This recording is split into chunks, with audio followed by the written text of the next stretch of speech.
మీరిందాక అన్న ఇదిలో బయట పెద్ద పెద్ద వాటిల్లో ఫైట్ చేస్తున్నారు. మీరు ఈ పాటికే మీరు చూసుంటారు ఈ సిట్యుయేషన్‌ని.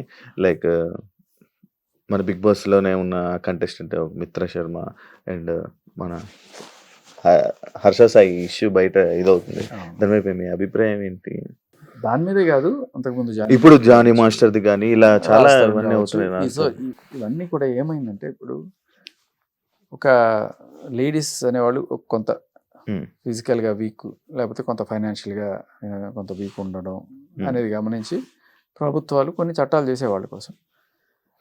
అవి సద్వినియోగం అవుతున్నాయా, దుర్వినియోగం అవుతున్నాయా అనేది డౌట్ వస్తూ ఉంటుంది ఇట్లాంటివి చూసినప్పుడు. వరుస పెట్టి మనం చూస్తున్నాం, పెట్టే కేసులు కూడా రేప్ కేసులు పెట్టేస్తున్నారు డైరెక్ట్ రేప్ కేసు. ఇప్పుడు కలకత్తాలో జరిగింది రేపు అనేది అందరం బల్లగుద్ది ముక్తఖండంతో ఎవ్వడు కూడా దాన్ని కాదు ఖచ్చితంగా అటువంటి వాడికి శిక్ష పడాలని అందరూ వాదించారు. మరి వీళ్ళు పెట్టిన ఈ కేసుల గురించి ఎందుకు అందరూ ముందుకు వచ్చి అలా వాదించట్లేదు అంటే, జనాల దృష్టిలో అది రేప్ కాదా?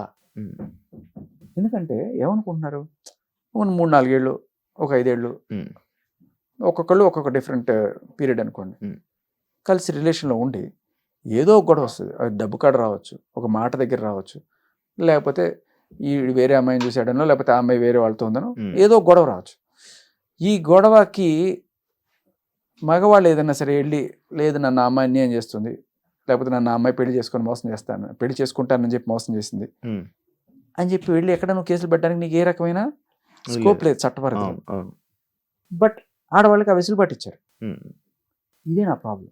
ఇప్పుడు దాన్ని రిలేషన్లో ఉన్న నాళ్ళు ఉండి సడన్గా ఏ గొడవైనా సరే ముందు వెళ్ళి రేప్ కేసు పెట్టాడు. ఎందుకు అంటే, మామూలుగా ఏ గొడవ జరిగిందో అదే కేసు పెట్టండి. సపోజ్ నీ దగ్గర డబ్బులు తీసుకుని, ఏది నువ్వు అమ్మాయి అనుకో, నేను నీ దగ్గర కొంత డబ్బులు తీసుకున్నాను, డబ్బులు తీసుకొని నీకు ఇవ్వలేదు అనుకుందాం. సో డబ్బులు తీసుకొని ఇవ్వలేదు అని కేసు పెట్టు. కానీ ఆ కేసు పెడితే ఏమవుతుంది, దీనికి ఉన్నంత మ్యాగ్నిట్యూడ్, దీనికి ఉన్నంత ఇది రాదు అని మెల్లగా తీసుకొని అని చెప్పి.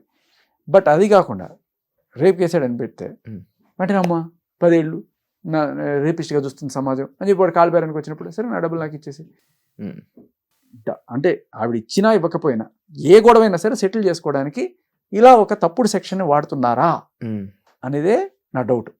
సో దీనికి సంబంధించిన కీలకమైన సాక్ష్యాలు ఇవన్నీ కూడా మనం త్వరలోనే తీసుకొద్దాం.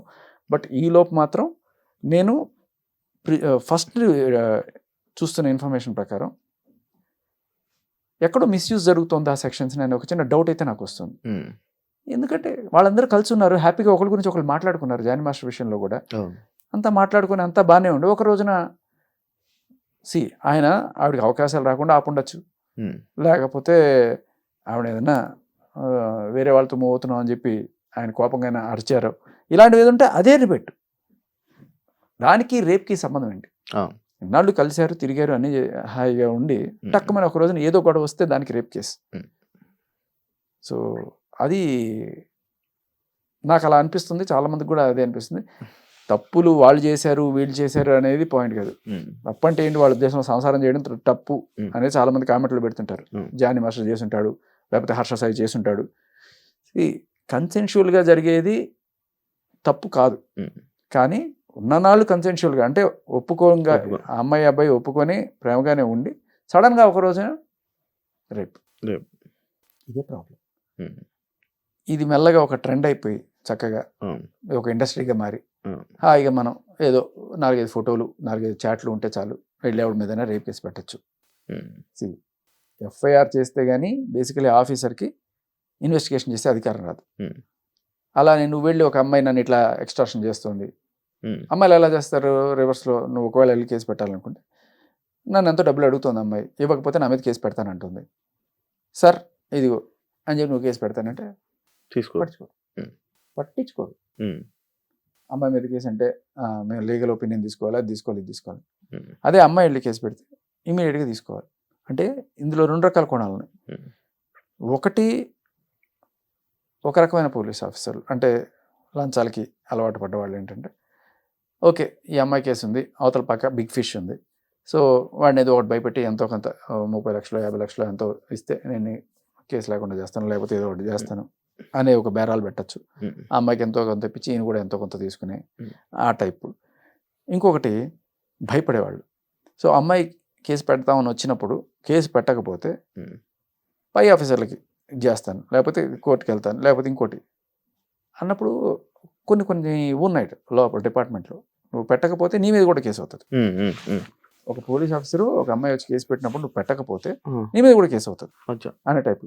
సో ఎంతో కొంత ప్రైమా ఫేసి ఉంది అని చెప్పి వాళ్ళు భావిస్తే పెట్టాల్సిన సిచ్యువేషన్ తీసుకొచ్చారు.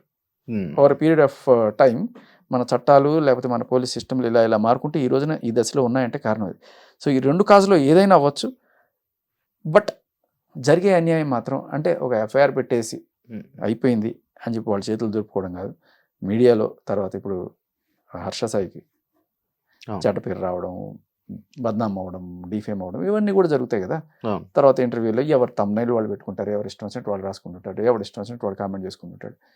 అంటే ఒక మగాడి జీవితం కుక్కతో సమానమా, వాడికి ఏ రకమైన ప్రొటెక్షన్ లేదా అనేది నా పాయింట్. సో అతను కూడా ఏవో సాక్షులు బయట పెడుతున్నాడు. చూస్తే మనకేం అర్థమవుతుంది, వాళ్ళిద్దరికి ఉన్ననాళ్ళు కలిసి. అండ్ ఇంకొకటి కూడా నాకు తెలిసింది, ఆ అమ్మాయి ఇతనికన్నా చాలా పెద్ద అమ్మాయి. ఉన్ననాళ్ళు ఉండి సడన్ గా ఒక రోజున ఏదో వస్తుంది, ఆయన ఏదో సినిమా తీస్తున్నాడు, దానికి సంబంధించిన ఫైనాన్స్ ఏదో పెట్టుంటారు, ఏదో అయింది, అది ఏదో మనకు తెలుస్తుంది రేపు.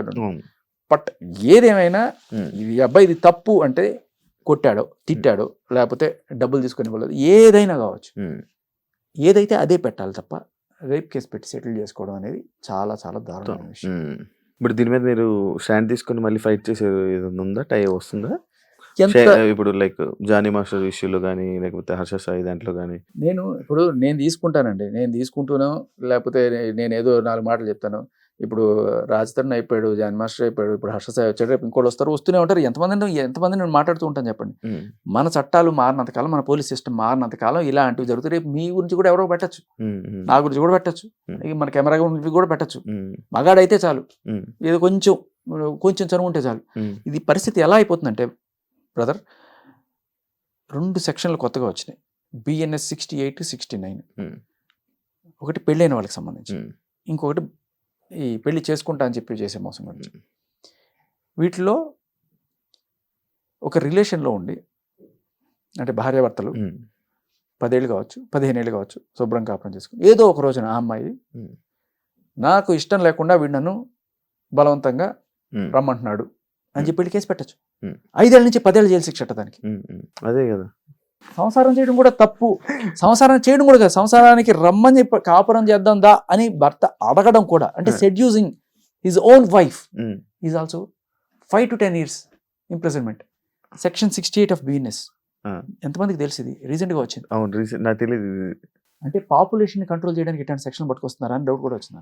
మరి ఇన్ని జరుగుతున్నాయి కదా అబ్బాయిలకి ఇన్ని సెక్షన్లు, లేకపోతే ఇవన్నీ వచ్చి పక్కన పెట్టండి. నెక్స్ట్ ఇంకోటి చెప్తాను, అంటే దీనివల్ల అరే పెళ్లి చేసుకోవడమే పాపం మగాడు అనే స్టేజ్లో ఉన్నాడు ఇవాళ. నేను చెప్తున్నాను కదా, నిజంగా ఆవిడ దయ నీ బతుకు. నువ్వు పెళ్లి చేసుకున్నావు అంటే ఒకవేళ ఆవిడ నిజంగా మంచిది కాదు అంటే చచ్చేవే నువ్వు, ఇంకా నీకు వేరే ఆప్షన్ లేదు. కుక్క బతుకు బతకాలి జీవితకాలం. దీనికన్నా పెళ్లి చేసుకోకుండా ఉండడం 100 రెట్లు బెటర్. రేపు ఫ్యూచర్లో ఈ ఎడ్యుకేషన్ అందరికీ వస్తే, ఈ బిఎన్ఎస్ 68 and 69 సెక్షన్స్ గురించి ప్రతి ఒక్క మగాడికి తెలిస్తే, ఫస్ట్ వాడు అనుకునేది ఇంకా జీవితంలో నేను పెళ్లి చేసుకోకూడదు. దీనివల్ల ఎవరికి అడ్వాంటేజ్? మన భారతదేశ పాపులేషన్ దక్కుతుంది. మంచిదే కదా, సూపర్ సెక్షన్ కదా. ఇక ఇంకొకటి దానివల్ల బెటర్ అంటారు. అలాగే ఉంది, లేకపోతే అది ఏంటది? ఇది పక్కన పెడితే ఇంకొకటి, ఒక ఆర్గనైజేషన్లో ఆర్ఎల్స్ నువ్వు ఇచ్చే పొజిషన్లో ఉండి అమ్మాయి తీసుకునే పొజిషన్లో ఉంటే, అంటే నువ్వు ఇప్పుడు యాంకర్, నీ దగ్గర ఒక అసిస్టెంట్ యాంకర్ లేకపోతే నీ దగ్గర ఒక ట్రైనీగా చేరింది ఒక అమ్మాయి అనుకుంటే, సో నీతో కలిసి 4-5 ఫోటోలు తీసుకొని, లేదు 2-3 కాల్ రికార్డ్స్ ఏదో ఉండి 2-3 పార్టీలకి వెళ్ళి ఈ ఫోటోలు ఇవ్వచ్చు అనుభవం నేను ఎస్టాబ్లిష్ చేసుకొని, సార్ ఇతను నిన్ను మంచి యాంకరింగ్ చేస్తా అన్నాడు, ఓకే ఇప్పుడు చేయట్లేదు, నన్ను వాడుకున్నాడు అని చెప్పి వెళ్ళి కేసు పెడితే, కోర్టు డిసైడ్ చేయడానికి 10 ఏళ్ళు 5 ఏళ్ళు పడుతుంది అనుకుందాం, కానీ ఈ లోపల నీ మీద ఎఫ్ఐఆర్ అయిపోతుంది, నా పరువు ఇది పోతుంది. సో ఇప్పుడు ఏమవుతుంది, ఎవరన్నా సరే ఒక ఆఫీస్లో ఒక లేడీని తీసుకుందాం, ఒక బాసు, ఓకే సరే ఒక టాలెంటెడ్ లేడీ ఉంది, ఆవిడ ఇంటర్వ్యూలు అంతా బాగానే ఉంది, తీసుకుందాం అనుకున్నా కూడా రేపు ఫ్యూచర్లో ఈఎంఐ వచ్చి మళ్ళీ కేసు పెడితే, తీసుకున్న వరకు ఒక రకం, తీసుకున్న తర్వాత నేను బాసు కాదు ఆవిడ బాసు అవుతుంది. నేను చెప్పింది చేయలేకపోతే నేను వెళ్ళి నీ మీద చట్టం హెరాస్మెంట్ కేసు పెడతా, లేకపోతే ఇది కొంతవరకు దక్కించుకుంటే సాక్ష్యాలు చాలు, ఇంకా నువ్వు జీవితం అంతా కాళ్ళ కింద పడాల్సింది. సో ఇప్పుడు ఏమవుతుందంటే కంపెనీస్లో ఆడవాళ్ళని తీసుకోవాలంటే భయపడేట్టు ఈ సెక్షన్లు, లేకపోతే మనం జరుగుతున్న ఉదంతాలు చూస్తే, ఈ పోలీస్ సిస్టమ్ చూస్తే భయం వేస్తుంది. రేపు నిజంగా నేను ఒక కంపెనీ పెడితే, అమ్మో అమ్మాయిలు తీసుకోవడం ఎందుకురా బాబు, ఎక్కడ ఎవరు ఎలా ఉంటారో మనకు తెలియదు, మనం ఊరికే నీకు ఈ నాలెడ్జ్ ఉందా ఆ నాలెడ్జ్ ఉందా అని చెప్పి సబ్జెక్ట్కి సంబంధించిన అడుగుతావు, కానీ నీకు ఇలాంటి సిచ్యువేషన్లు వస్తే ఏం చేస్తావు అడగం కదా దాని. సో ఇది ప్రతి ఒక్క అబ్బాయికి, ప్రతి ఒక్క మగాడికి తెలుసుకోవాల్సిన 2 సెక్షన్లు. వీటి వల్ల మీ జీవితాలు నాకిపోయే అవకాశం ఉంది. సో నిజంగా మీకు ఆ అమ్మాయి జెన్యూన్, ఆ అమ్మాయి అంటే మీరు మంచివాళ్ళు అయ్యండి, ఆ అమ్మాయి మంచిది, ఫ్యూచర్లో ఈ పోలీస్ సిస్టమ్ని వీటిని అడ్వాంటేజ్గా తీసుకొని నా బతుకు కాల రాసేయదు అని మీకు పక్కా 100% నమ్మకం ఉంటే తప్ప మీరు తీసుకోకండి. కొంచెం డౌట్ ఉన్నా కూడా అలాంటి వాళ్ళని తీసుకోవడం వల్ల మీ జీవితం తల్లకిందులైపోయి ఆవిడ కాళ్ళ కింద మీ పేక ఉంటుంది. మొగుడైనా బాస్ అయినా